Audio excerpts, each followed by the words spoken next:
6번 다음에서 설명하는 상담이론은 주어진 내용을 읽어보도록 하겠습니다. 선택이론은 생명체의 심리적, 신체적 행위들을 설명해주는 생물학적 이론으로 인간의 행동이 내적으로 동기화된 것으로 설명된다. 상담 목표는 내담자 자신의 욕구와 바람을 충족시켜 자신이 원하는 삶을 살도록 하는 데 있다.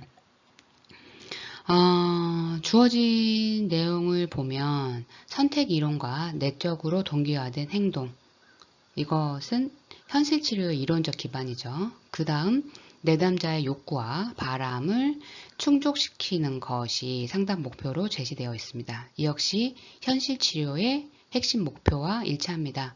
따라서 이 문제에서 설명하는 이론은 현실 치료죠. 답은 4번입니다.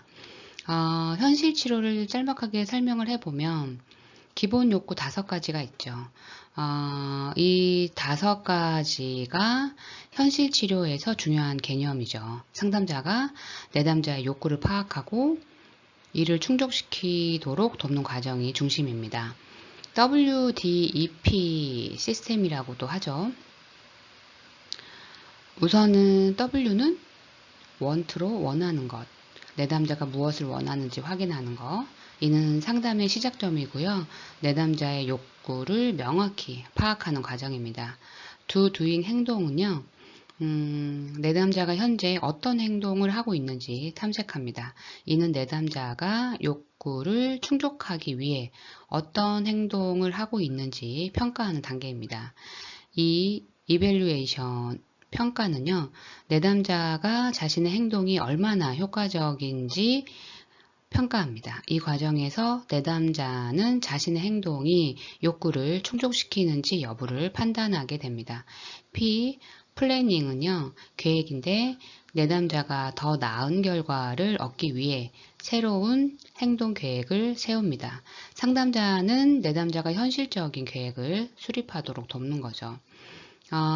문제 행동 수정에서 현실 치료는 내담자가 자신의 행동을 관찰하고 그 행동이 자신에게 유익한지를 평가하고 필요시 새로운 계획을 수립함으로써 문제 행동을 수정하는 데 매우 효과적입니다.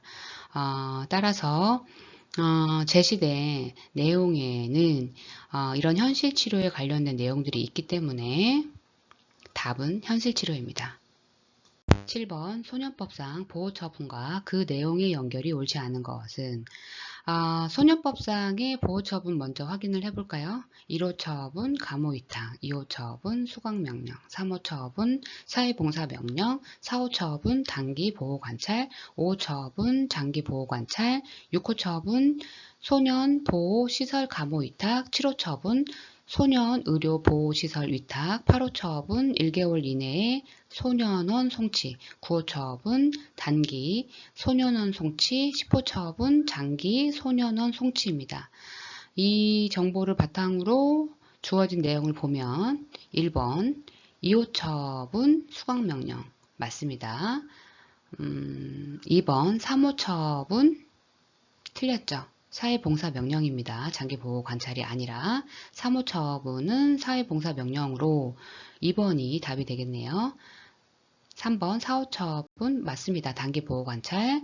4번 8호 처분 1개월 이내 소년원 송치 맞습니다. 5번 9호 처분 단기 소년원 송치 맞습니다. 따라서 정답은 2번입니다. 8번 다음에서 설명하는 머튼의 적응 유형은 이 문제는 로버트 머튼의 사회적 적응 유형 중에서 어떤 것에 해당하는지를 묻는 거죠. 동조형이 있고 혁신형, 의례형, 도피형, 반역형이 있습니다. 여기에서 문화적 목표와 제도화된 수단을 수용하냐, 거부하냐 이런 기준으로 나누어지는데 동조형은 문화적 목표, 제도화된 수단 모두 다 수용하는 거고 혁신형은 문화적 목표는 수용, 제도화된 수단은 거부, 의례형은 문화적 목표 거부, 제도화된 수단 수용이죠. 도피형은 문화적 목표 거부, 제도화된 수단 거부, 반역형은 문화적 목표, 제도화된 수단 모두 다 거부하는 거죠. 주어진 설명을 한번 읽어보겠습니다. 정상적인 기회 구조에 접근할 수는 없지만 그래도 문화적 목표와 제도화된 수단을 수용하는 적응 방식. 정상적인 방법으로 목표를 달성하고자 노력. 첫 번째 문장은 정상적인 기회 구조에 접근할 수는 없지만 그래도 문화적 목표와 제도화된 수단을 수용하는 적응 방식이라고 되어 있고요. 두 번째 문장은 정상적인 방법으로 목표를 달성하고자 노력한다고 되어 있습니다. 이 설명은 동조형이죠.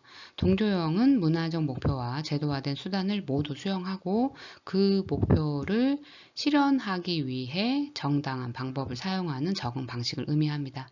따라서 이 문제의 정답은 3번 동조형입니다.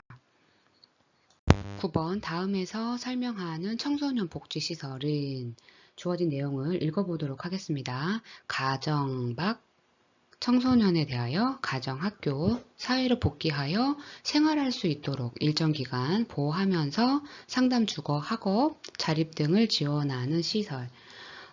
문제의 핵심 내용을 한번 살펴보면 가정 밖 청소년들이 일정한 기간 동안 머물면서 가정, 학교, 사회로 복귀할 수 있도록 돕는 시설이죠. 이 시설은 상담, 주거, 학업, 자립 같은 다양한 지원을 제공하는 거죠. 어떤 시설이죠? 그렇죠. 청소년 쉼터입니다. 청소년 쉼터는요, 집을 떠난 청소년들이 안전하게 머물면서 다시 학교나 사회에 잘 적응할 수 있도록 돕는 곳이죠. 따라서 정답은 3번 청소년 쉼터입니다. 10번 중추신경 흥분제에 해당하는 것을 모두 고른 것은 중추신경 흥분제가 뭐죠? 그렇죠. 사람을 더 활발하고 정신이 맑아지게 하는 겁니다. 그래서 이 문제는 뇌를 자극해서 각성 상태를 만드는 중추신경 흥분제에 해당하는 물질을 고르는 거죠. 제시된 내용을 하나씩 확인해 보겠습니다. 기억, 코카인. 사람을 흥분시키는 약물이죠. 맞습니다. 니은, 카페인. 커피나 차에 들어있는 사람을 깨어있게 만드는 물질로 중추신경 흥분제에 맞습니다. 디귿, 암페타민류, 필로폰 등 사람을 아주 각성시켜주는 약물이죠. 이것도 맞습니다. 리을, 술. 술은 사람을 느리게 하고 졸리게 만들죠. 따라서 아닙니다. 미음, 흡입제, 본드, 가스, 아세톤 등 이것도 중추 신경 흥분제는 아닙니다. 따라서 정답은 코카인, 카페인, 암페타민류, 필로폰 등입니다. 그래서 1번입니다.